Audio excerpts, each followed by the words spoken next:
Okay, here we have question 6 from the 2016 practice exam. We have our table of values that shows us the rate at which recycling material is brought to the center.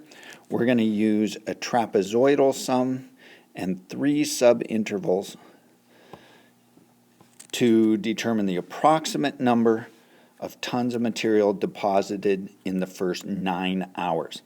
So it's going to be a trapezoid.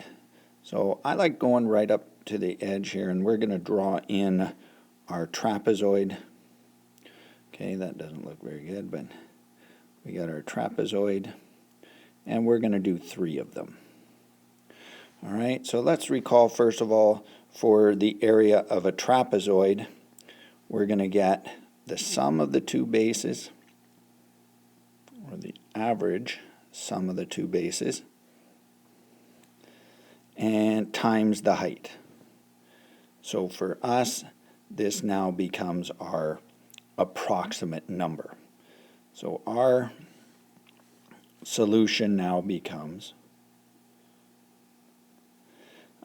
the height, and we're going to do this 3 times, 1 for each trapezoid.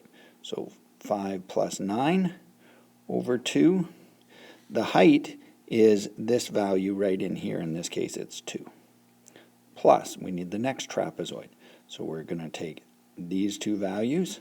So 9 plus 5 divided by 2 times the height here. This one is different, 2 to 7, so that is a 5. And then we're going to go right to the end. We have these 2 values, 5 plus 4 over 2. And once again, this is 2. Okay, so the end 2 work out nicely, because this 2 and this 2 are going to cancel. Here and here, they're going to cancel. So we're left with 24 plus, when we go out to this end, we're left with 9. So the real only one we got to really worry about is this one right in the middle here. So I'm going to get 14 over 2. That whole thing becomes 7. 7 times 5, we have 35.